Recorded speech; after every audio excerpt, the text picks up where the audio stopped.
right, we're headed for 1 Samuel chapter 14. And the next character that we're looking at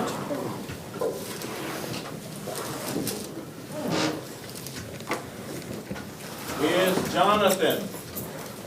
Jonathan, the firstborn son of Saul. He is the next character we're going to explore.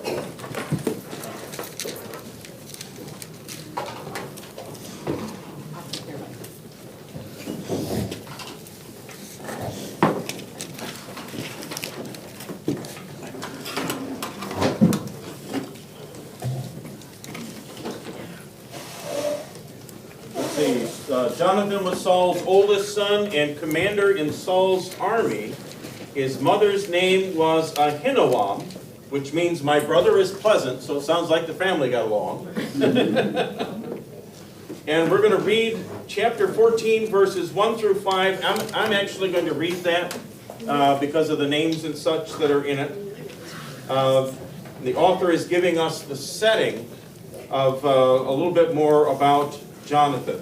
So as I'm reading this, be thinking about what does this tell us about Jonathan. Here we go. 1 Samuel 14, verses 1 through 5. One day Jonathan the son of Saul said to the young man who carried his armor, "Come, let us go over to the Philistine garrison on the other side." But he did not tell his father. Saul was staying in the outskirts of Gibeah, in the pomegranate cave in Migron. The people who were with him were about 600 men, including Ahijah the son of Ahitub, Ichabod's brother, son of Phinehas, son of Eli, the priest of the Lord in Shiloh, wearing an ephod. And the people did not know that Jonathan had gone. Within the passes by which Jonathan sought to go over to the Philistine garrison, there was a rocky crag on one side and a rocky crag on the other side. The name of the one was Bozez, and the name of the other was Seneh. The one crag rose on the north in front of Michmash, and the other on the south in front of Geba. So there we go, our little introduction to Jonathan. What do we learn about Jonathan as we read this passage? What stuck out to you? His oldest son is Saul.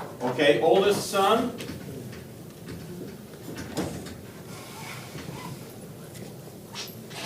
What else do we hear? He was a soldier. He's a soldier. Good. A commander. He's actually a commander, isn't he? So he's a higher rank. Kind of a risk taker, He's kind of a risk taker. Why do you say that, Karen? because he kind of went out on his own to confront, I don't know if it says it yet, but he's confronting the Philistines, right? Yes, confronting the Philistines. That's who they're battling these Didn't days. tell anybody and kind of just Didn't tell went. Saul. Yeah, and he doesn't tell his father. Doesn't tell his father. Let's see.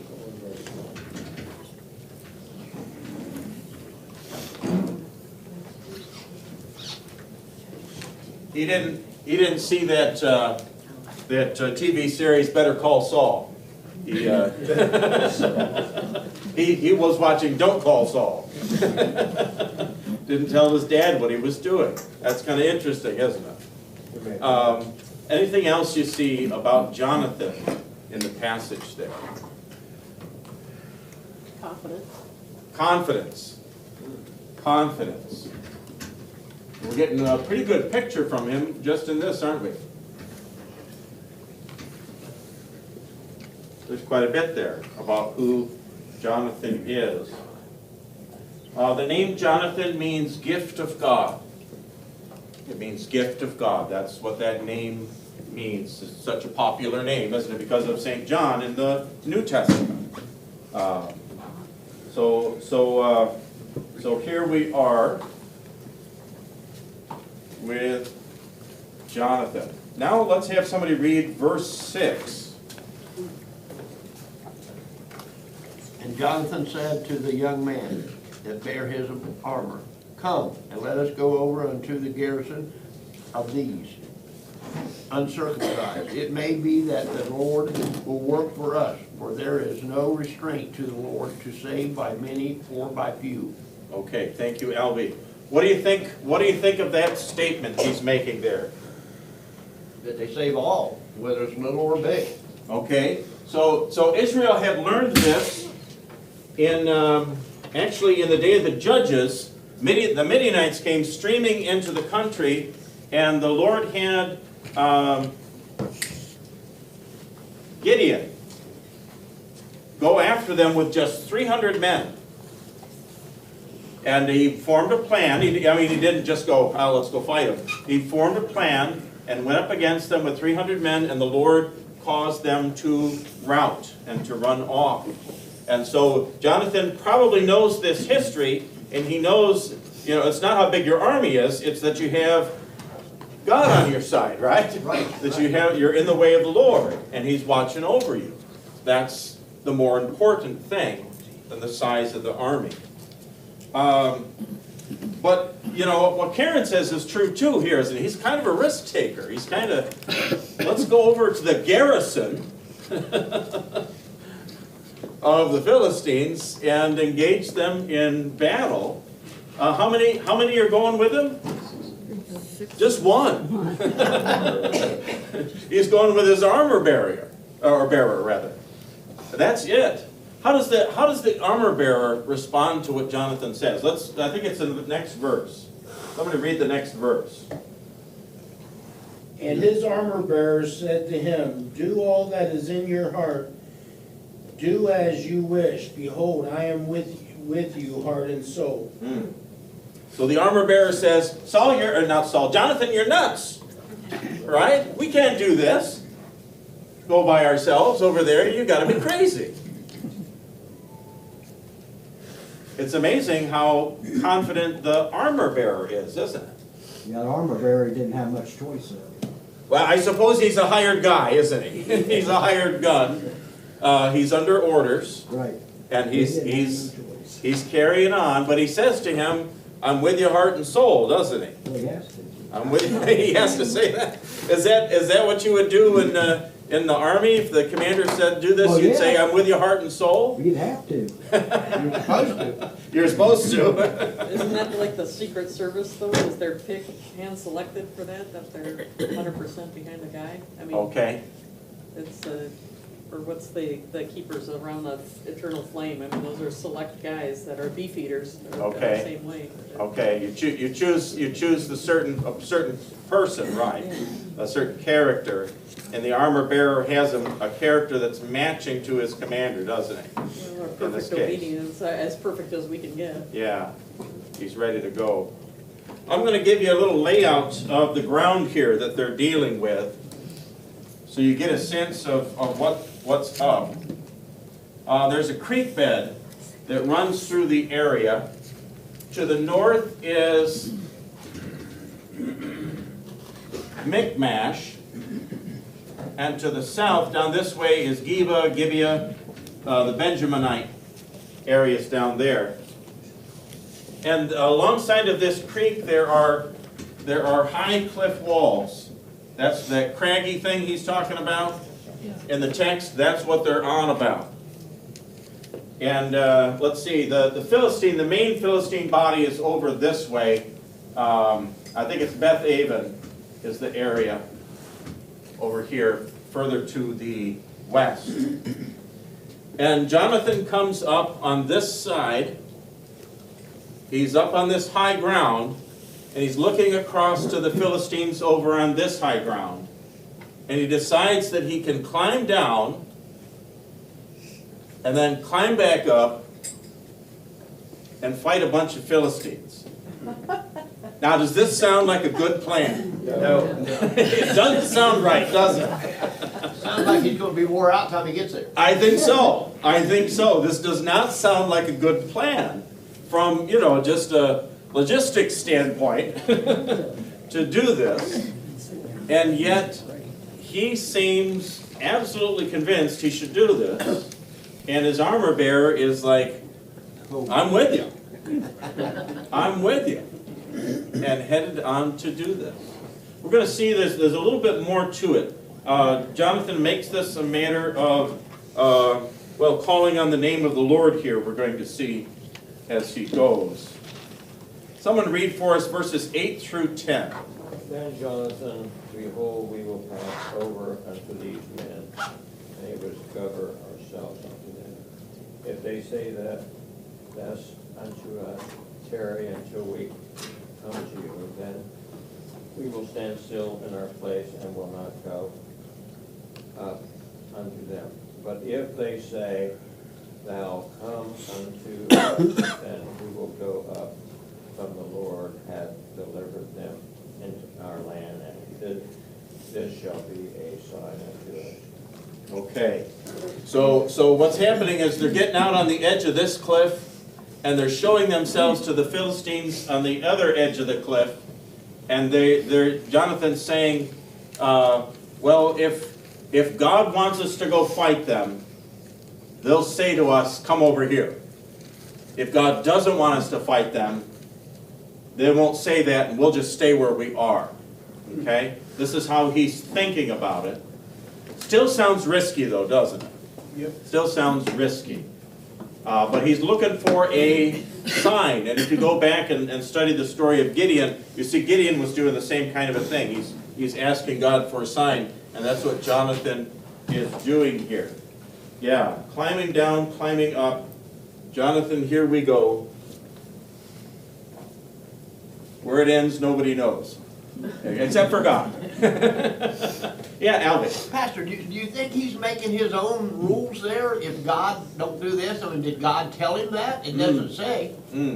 No, there's nothing here that says that he had a special revelation from God that told him to go do this. So he's just coming up with this. He's coming up with this himself. Yeah, okay. Yeah, so that should, I think, for many of us, that's going to send up kind of red flags, isn't it? A little bit. You're trying to bargain with God. You're trying to bargain with God, and maybe God's in favor of it, maybe he's not. Go ahead. They were probably surprised to see him.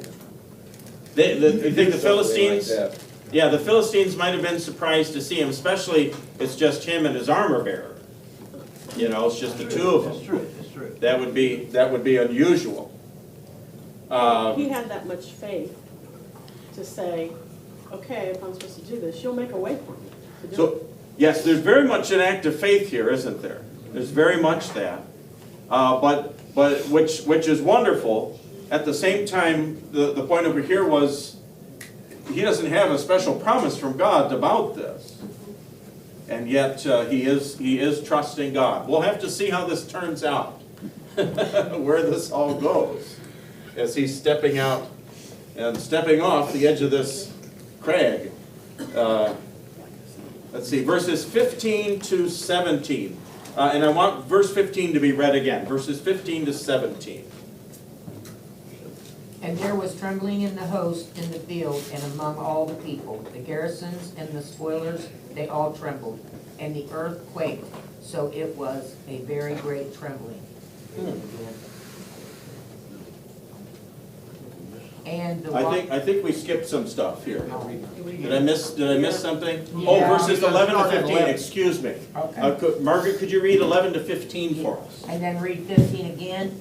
No, the next person I'll have read 15. Oh, okay. Okay, thank you. And both of them discovered themselves unto the garrisons of the Philistines. And the Philistines said, Behold, Hebrews come forth out of the holes where they had hid themselves. And the men of garrisons answered Jonathan and his armor bearers and said, Come up to us, and we will shew you a thing. And Jonathan said unto him, Armor bearer, come up after me, for the Lord hath delivered them into the land of Israel.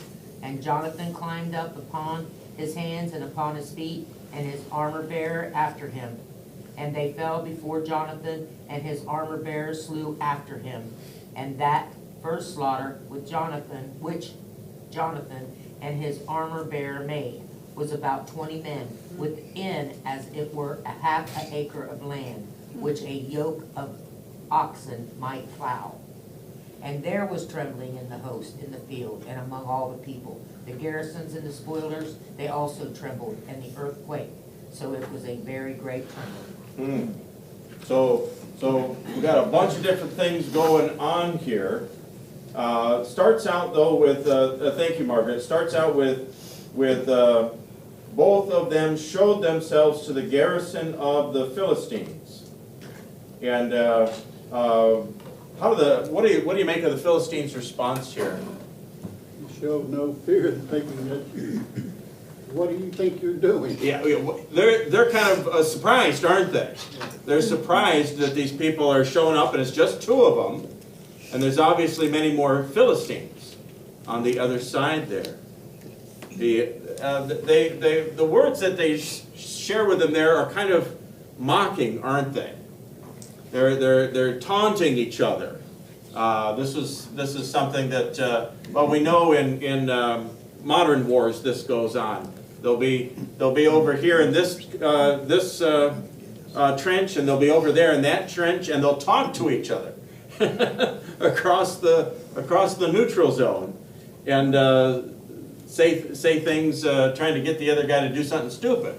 Trash talk. Trash talk, yeah, just like in sports, this is trash talk going on here. And I have to wonder if maybe the writer cleaned this up a little bit. Look, Hebrews are coming out of the holes where they've hid themselves, and the men of the garrison said, "Come up to us and we will show you a thing." I think maybe that thing is probably, they're cleaning up the language here a little bit, I would bet, in the way that they're addressing Jonathan and his armor bearer. But look at Jonathan's response. Jonathan said to his armor bearer, "Come up after me, for the Lord has given them into the hand of Israel." Jonathan's looking beyond just this immediate fight, isn't he? Did the Philistines hear him say that to Jonathan, to his armor bearer? To his armor bearer? It doesn't say that they did. He probably just says it between the two of them. Because they're still on this south side. They haven't done the climbing yet. The reason I asked, because he said the Lord has given it, that would make the Philistines go, well, wait a minute now, maybe he knows something we don't. Well, the Philistines don't retreat though, do they? They stand their ground. And they're giving us some names here of different kinds of troops. It talks about the garrison. That seems to be the regular troops. And then the translations are different. It was the spoilers, I think, in the King James. The more modern translations have raiders. Okay, these are probably more heavily armed. These are lighter armed, and maybe we'd use a word like skirmishers or something like that. They are traveling a little bit more, getting engaged that way. But there are people from both of these on that north side when Jonathan starts to climb down. Look at verse 13. Then Jonathan climbed up on his hands and feet. So he's crossed down into the valley, and it's steep enough. And I looked up pictures of this on the internet, and some of it is like sheer cliff face. But there are points where it's not so steep, and you can climb up this, but even so, he's got to use his hands. He can't just walk up it. It's that steep. He's got to climb his way. Climbed up hands and feet, his armor bearer after him, and they fell before Jonathan, and his armor bearer killed them after him. So Jonathan goes forward with his weapons, and he's doing the first fight, and as a guy from the Philistines falls, his armor bearer comes behind him and makes sure he's not going to get Jonathan from behind. Okay, he's finishing him off, as that's how the fight is proceeding. How many guys does he kill? 20. What do you think? Must be a bad guy. Taking care of He's business. like Sergeant York, isn't he? Oh my word! Great fighter. He's a tremendous fighter. They didn't put up much of a fight. Maybe they didn't put up much of a fight. Maybe they're incompetent. Yeah. Could be. They didn't expect him to take them on. Yeah. In any case, if you've ever done any fighting or combat type stuff, you know how exhausting it is just to move those weapons around. And while before he does it even, he climbs up a hill on his hands. I can remember, I've never done combat stuff before, but I wrestled when I was young. I was on a wrestling team. And you can't believe how tired you get in just a couple minutes of grappling with another person. It is exhausting. That's the same, Pastor, with boxing. You're only in there for 2 or 3 minutes, but it's like you ran a mile. Yes. Yeah. It wears you out. So combat sports are incredibly demanding physically. And just to take out 20 guys like this, I mean, Jonathan is something else here. That is really astonishing. I have to think God's helping him, okay? I think probably God is helping him in this experience. It's coming out the way that he had expected, isn't it? Just as he had anticipated that this was God's will. And we're going to see that it turns into not just a fight that Jonathan succeeds in, but a fight that is a blessing and a success to Israel as he goes forward. How old he is, right? Say again? There's no indication how old he is. How old Jonathan is? The assumption is he's younger. I assume he's younger. Yeah, his dad is king. His dad is older at this point. Usually Israelite men entered military service at about 20 years old, I think, when they would take the censuses in the Old Testament. That's where they were counting from that age up. So he's probably in that neighborhood. He's a younger man. Let's see, killed 20 men within, as it were, half a furrow's length or half an acre of land. And what's the result? Verse 15. Trembling and was scared. Plus the Philistines invited him in. Beating down one another. Say again? They were engaged in the fight. It says right here, beating down one another. Yeah, that's what comes next. That's what's coming next. But it starts out, they're responding with trembling, aren't they? They're afraid. Probably they're like, who is this guy? Is this even possible? But look at the very end of verse 15. The earthquakes Shook wildly, and of course Jonathan had no control over that. That must have been a sign from God showing that he's behind him. And yeah. This area of the world is prone to earthquakes. Okay? The geography over there is really shaped by earthquakes. So all of these people had probably experienced one before, but this one coincides with Jonathan's attack, doesn't it? It goes with his attack, and that makes us think, well, this is an act of God. Yeah? Didn't Samson kill 3,000 people with an ox skull?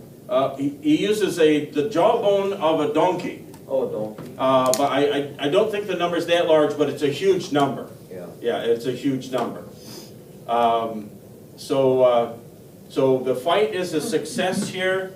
Let's have somebody read, and I'd like you to read verses 15 through 17. Verses 15 through 17. And there was a panic in the camp, in the field, and among all the people. The garrison and even the raiders trembled. The earth quaked, and it became a very great panic. And the watchmen of Saul and Gibeah of Benjamin looked, and behold, the multitude was dispersing here and there. Then Saul said to the people who were with him, "Count and see who has gone from us." And when they had counted, behold, Jonathan and his armor-bearer were not there. Okay. So Saul, his dad, is down here further south. But apparently they have scouts out looking around to see what's going on. And the way the wording is, we're not sure if some of Saul's men started to depart when the earthquake happens, and that's why he's taking account, because he wants to see, who's leaving. He wants to know what's going on. Or whether they're observing troop movements over here on the far side, that they see the Philistines on the move, and they're saying, what's going on? They realize that somebody has engaged in battle. someone has engaged in battle with these Philistines, and they're trying to figure out what's going on as all of this takes place. Count and see who has gone from us, Saul's asking these people who are spying things out. And when they counted, behold, Jonathan and his armor-bearer were not there. So they must have mustered the guys, ran through their ranks real quick to figure out who was present and who was not. And Jonathan and the armor-bearer are missing. Now, put yourself in Saul's sandals for a minute. You know somebody has gone over to fight with the Philistines. And now you've got a review of the troops that tells you that it's your son and his armor-bearer. What's going through your mind? You wonder if he's still alive. You wonder if he's still alive? Worry. Worry. Yeah. Anger, Maybe anger. Maybe anger. What's that stupid kid doing now, right? What's he doing now? That might have been going through Saul's mind. This is kind of a trying situation for him.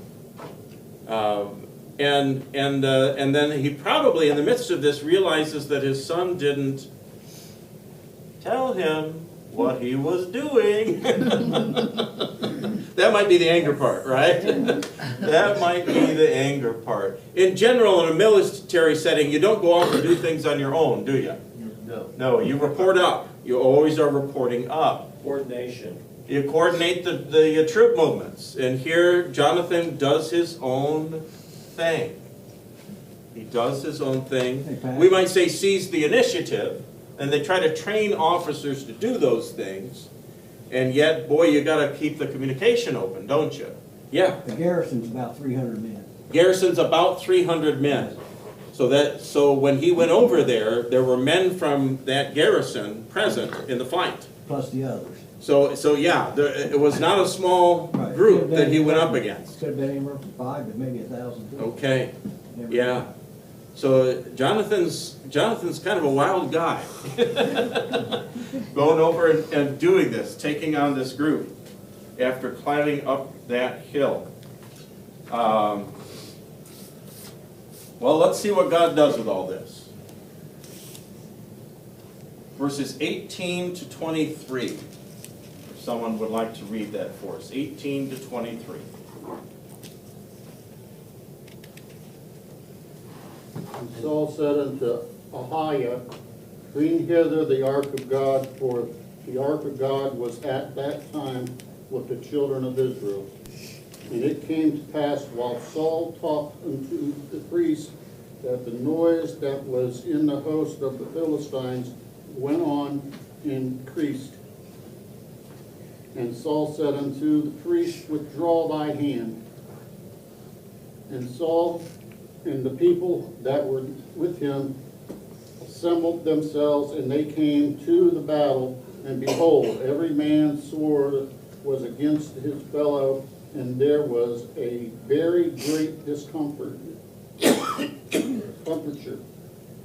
Moreover, the Hebrews that were with the Philistines before that time, which went up with them into the camp from the country road about, even they also turned and said, turned to be with the Israelites that were with Saul and Jonathan. Likewise, all the men of Israel which had hid themselves in the Mount Ephraim, when they heard that the Philistines fled, even they also followed hard after them in battle. 23 also? Yeah, 23. So the Lord saved Israel that day, and the battle passed over unto Beth-aven. Okay, thank you. Thank you, Mark. So Saul is down here, at the bottom of our little map. He's down in this region. He's getting reports about the activity that's taking place over here. Jonathan is still right up here, still apparently engaged with the enemy at this time. And what happens is the shake-up, both of an attack and this earthquake, has the Philistines starting to move out. And they're going to move this direction and as they're fleeing, because that's where Philistia is. Okay, they're headed out that way. And so Saul gets his troops organized, and he is going to come attacking this direction. He's going to move to the north and west to engage them. And somewhere around here, we're not told where, there's men of Ephraim. So that's another tribe that's in the area, probably further to the north.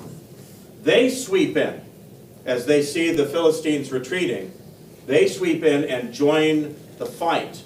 Okay, so now the Philistines are probably getting attacked from both sides while they're retreating.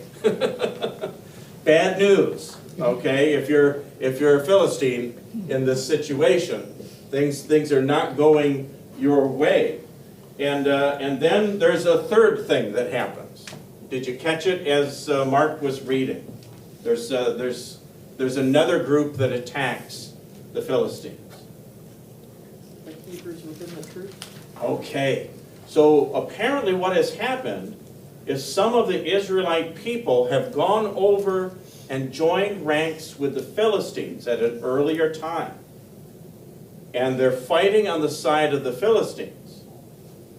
Now that may sound really weird, but those are things that happen in long-term battle situations. People switch sides. David does this actually later in the story. He goes and hangs out with the Philistines for a time while Saul is king, because Saul's trying to kill him. He needs a place to hide. But when the fight starts going against the Philistines, these folks suddenly Switch back. they switch sides. They switch to be on Israel's side and start attacking the Philistines. They see an advantage, an opportunity, and they switch. So now there's a, I'm going to put another arrow here. Now there's a third group. It's gone from Saul having 300 men, that's all he had with him, to being, we don't know the numbers, but there's a three-pronged attack taking place here against these Philistines as they retreat. And in ancient warfare, if you're running away, you're in a really bad way. Yeah. Okay? Because all the armor that you would put on was to cover your front. Okay? Joe, come up here with me for a minute. Uh-oh. They're not dressed like medieval knights. Any protection that they would have a shield, and they would have probably different things cover the breast, maybe the shins, that kind of an area. And Joe, stand up here right next to me. You'd stand right together, and you'd take your shield and you'd put it in front of you. Joe would put his in front of his, and then you'd poke in between. That's often how the fighting was. And hope you didn't hit each other. They would be in a big group. That's commonly the battle tactic. You can sit down, Joe. Thank you. But if you turned to run, your shield was not in front of you. The protection that was there for that close fighting was not well, it was in front of you, but it wasn't behind you. And you were very vulnerable to the attack. So, Elva, you had your hand And up. once they seen people from Israel that was hid in Mount Ephraim, once they seen the other people run, they joined in too. Yeah. They come out of hiding. Yeah. Everybody's coming now. Everybody Yeah. sees the opportunity, and they come on. And it all starts with Jonathan saying, well, I think I can climb over there and fight these people. On his own. Yeah. What's the distance and time that all this occurs? Yeah, there must be a significant amount of time passing. Because even just to climb down that cliff and climb up the other side of the cliff would have taken time. And we know that there's scouts up here, and they're reporting back to Saul about the troop movements. They're seeing things happen. And so I don't know how many hours we're talking about, but it's probably over some hours. It isn't something that happens like that.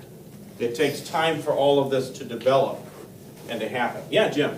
The Romans fought in a block. They had Yes. special swords for close-in fight. Yes, So that's what protected them. That's why they were so feared.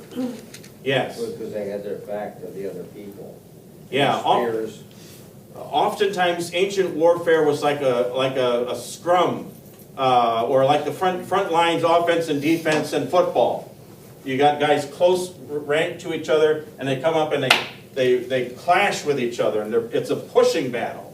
And while you're pushing, you're also trying to stab the other guy. You couldn't stop them. Yeah, that would be hard to do if you know, one of your guys gets stabbed, now your line gets weak, and the other guys are still pushing, and that's how these things would develop. It mentions the garrison people and the spoilers and the raiders, and there might be a distinction there between the heavy armed troops and the lighter armed troops, and how they function in the battle. But whatever the case is here, things are falling apart for these Philistines, and they're on the run, and Israel is getting all the advantage. Let's look at what happens next. Someone, let's see. Saul advances his soldiers and militia through an order which the author highlights. How does Jonathan respond to the news of his father's oath? Someone read verses 24 to 30. 24 to 30. And the men of Israel were distressed that day, for Saul had adjured the people, saying, Cursed be the man that eateth and food unto evening, that I may be avenged on mine enemies. So none of the people tasted any food. And all they of the land came to the wood, and there was honey upon the ground. Down to verse, what did I say? 30. Verse 30. Okay. Down to verse 30. It's a longer passage. If you want to take a little bit more of it, Margaret, I'll take the rest. Okay. You read another verse, I'll take it from there. And then the people were come into the wood behind the honey drop, but no man put his hand to his mouth, for the people feared the oath. But Jonathan had not heard his father's charge the people with the oath. So he put out the tip of his staff that was in his hand, and dipped it in the honeycomb, and put his hand to his mouth, and his eyes became bright. Then one of the people said, Your father strictly charged the people with an oath, saying, Cursed be the man who eats food this day. And the people were faint. Then Jonathan said, My father has troubled the land. See how my eyes have become bright, because I tasted a little of this honey. How much better if the people had eaten freely today of the spoil of their enemies that they found. For now the defeat among the Philistines has not been great. So here they're trying to refresh themselves on the battlefield. What's the point of Saul? Saul takes an oath. What's the point of, why is he doing that? Why is he giving this order and taking this oath? Because he wants it done before anybody can eat, I guess. Okay? He's probably afraid of this. He's probably afraid of, they chase off the first body of troops, and then It was poisoned or there's all this stuff laying around, and the people stop and start going through it instead of carrying on the fight. Instead of carrying on the fight. That's probably the reason that Saul is giving this order. But he adds to it this oath. What does he say in his oath? Cursed man. Cursed be the man That eat that day. that eats. Yes. That eats that day. How does Jonathan respond when he hears his father's command and his oath? My father troubled the land. My father's troubled the land, and then he says it would be better. better to eat.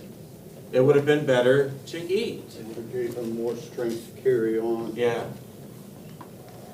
Yeah, eating the honey, honey goes into your system really quick. It's a sugar. So that would have revived him quickly. It's kind of like drinking Gatorade after you exercise. If you don't drink it, you can tell the difference as if you do drink it. It feels different. Your body will feel different. You'll recover faster if you've done a long, hard exercise. Okay? And so Jonathan is kind of scratching his head here. He sees God routing the armies of Israel routing these Philistines, and he's thinking, well, this is going to go on for more than half a day or something. This is going to go on for an extended time. People need to eat something to be strong. It said in 20, Jonathan heard not the oath though. Yeah, at first he doesn't know. No. And so he's not disobeying his father's order because he hasn't heard it. Yeah. I don't know how they handle that in the military.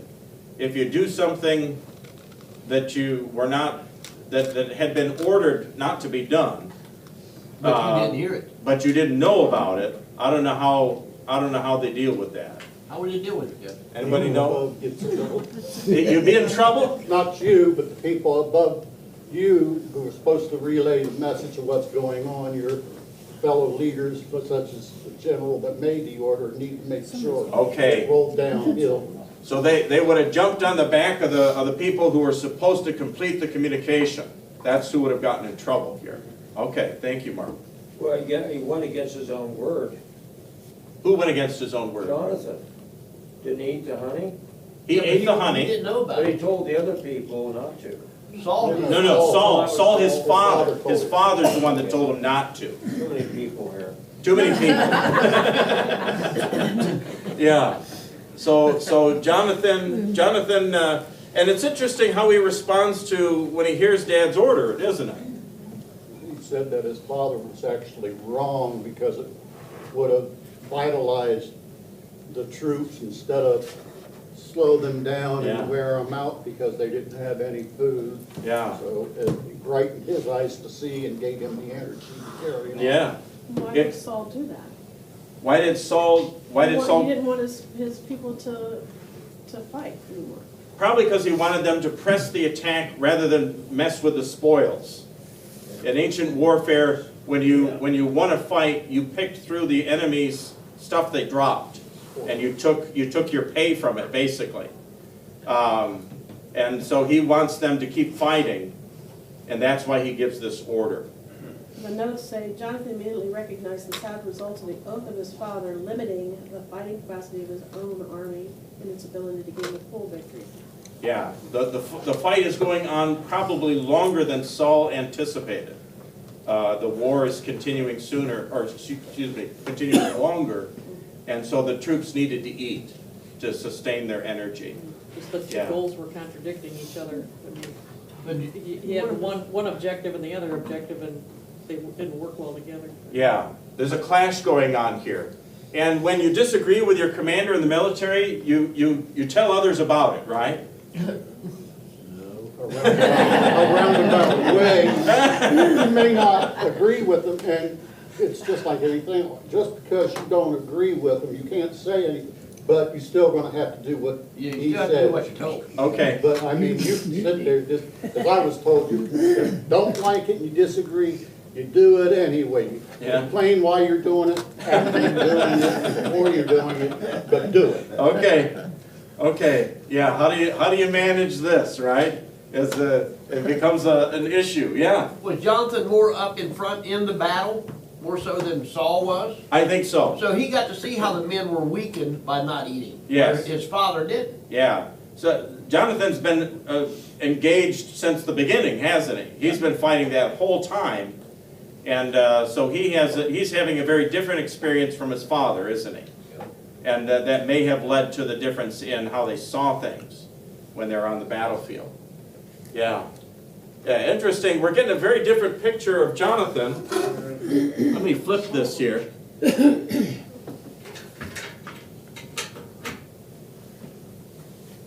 Oldest son. We know he's confident. He's a soldier and commander. He's a risk taker. And we saw this earlier, didn't we? He didn't tell his dad what he was doing. His dad would tell him to stay home. His dad would probably have told him not to go engage in the fight, but he does it anyway. Well, he might have told him to engage, but not by yourself. Yes, that would have been, there'd been wisdom there. There'd been wisdom there.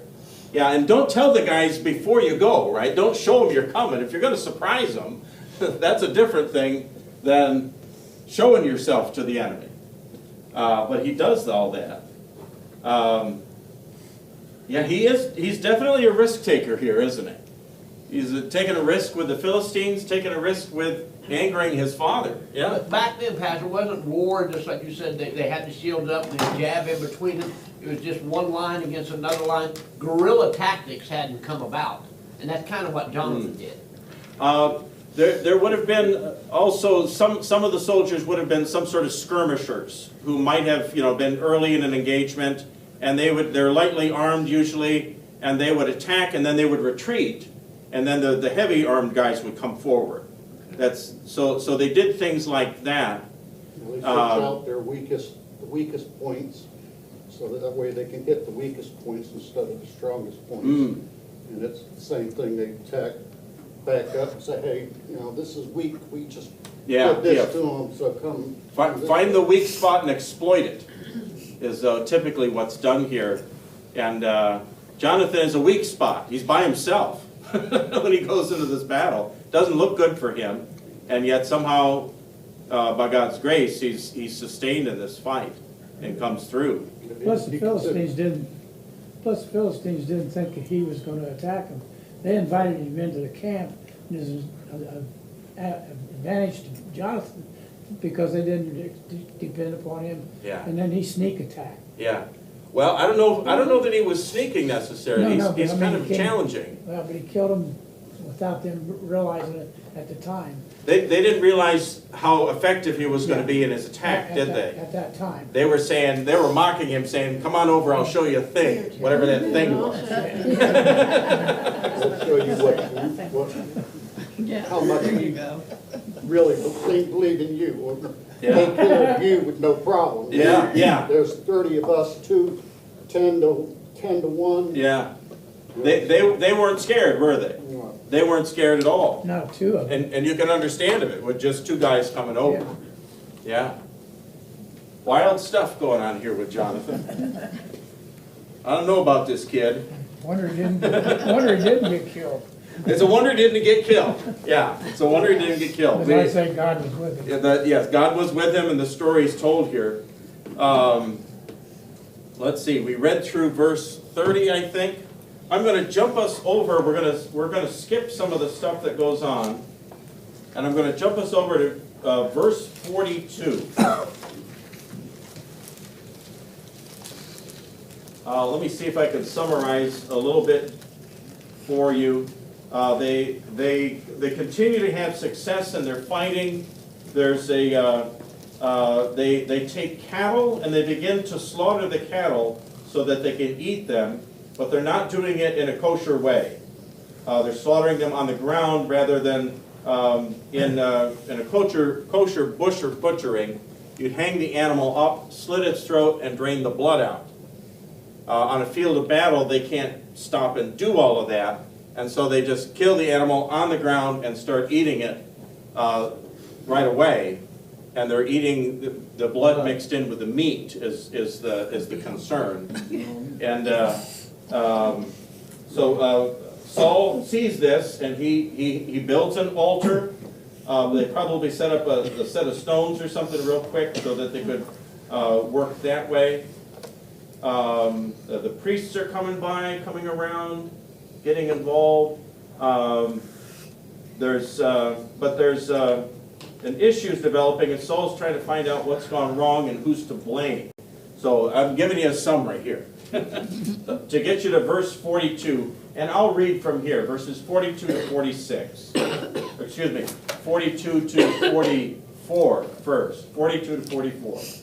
Then Saul said, "Cast the lot between me and my son Jonathan." And Jonathan was taken, or in other words, the lot fell to him and appointed toward him.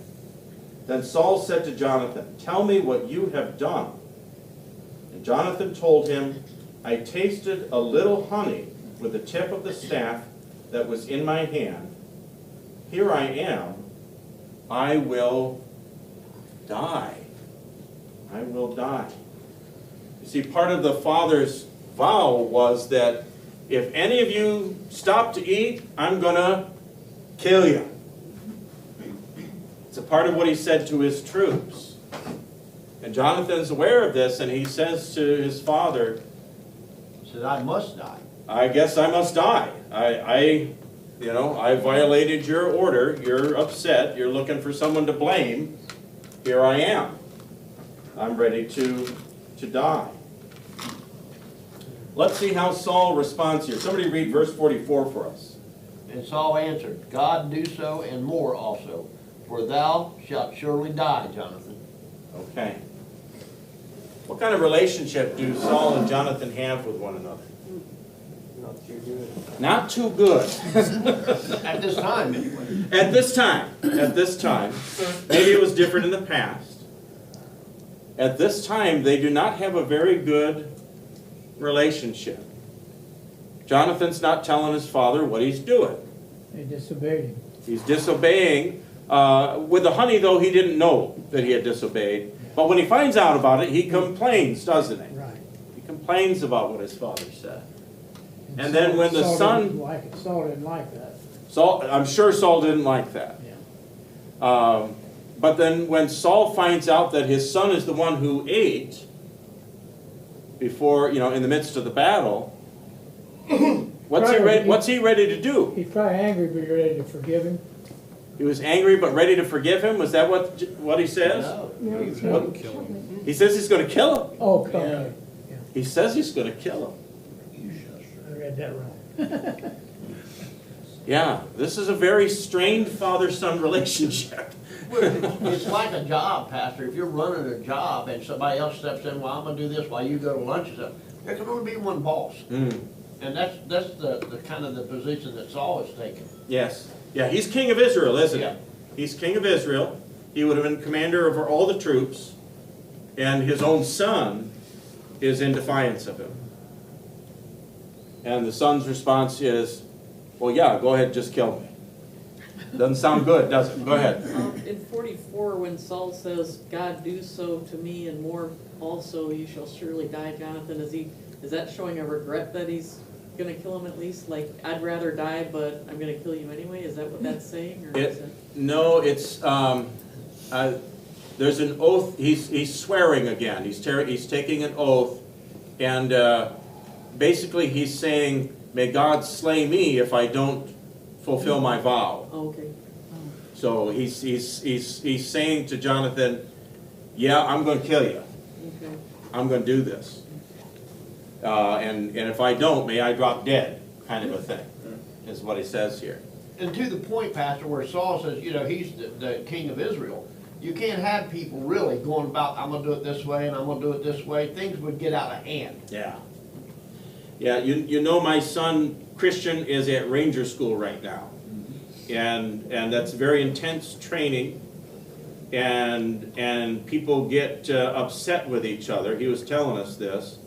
He said some of the guys in the training would be so upset with each other that they would get in fist fights. Wow.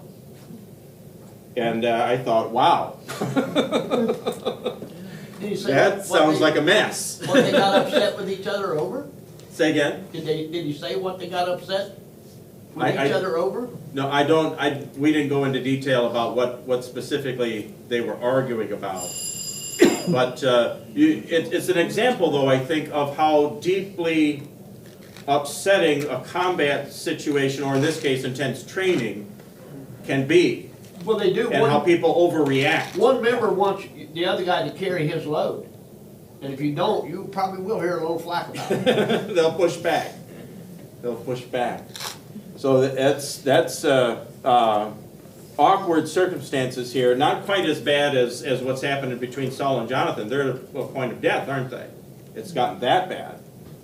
Yeah, the discipline is all broken down, hasn't it? Yep. It's all broken down, and that's not going to be good. That's going to be a problem going forward. Lord, have mercy on Jonathan and Saul here. Let's read verses 45 and 46 in conclusion. Then the people said to Saul, "Shall Jonathan die, who has worked this great salvation in Israel? Far from it. As the Lord lives, there shall not one hair of his head fall to the ground, for he has worked with God this day." So the people ransomed Jonathan, so that he did not die. And Saul went up from pursuing the Philistines, and the Philistines went to their own place. Okay. So Jonathan doesn't get killed in that heat of the moment exchange. The people intervene, don't they? And talk Saul out of it. And Saul can be defiant with his own son, but he can't defy all the troops that are around him either. It's a very awkward moment for everybody involved. Jonathan comes away alive. And we'll pick up the story about Jonathan in the next class and see what God does with Jonathan next. Let's bow our heads in a prayer.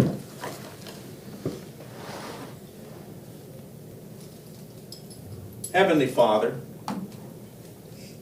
when we are facing trials and temptations, difficulties and frustrations, we ask, O Lord, that you would give us cool minds and hearts.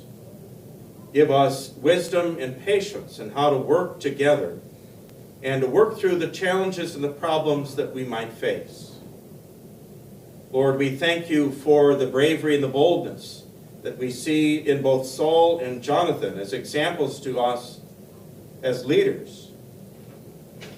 Yet also, Lord, give us the wisdom of mercy and patience. In Jesus' name we pray these blessings. Amen. Thank you, folks.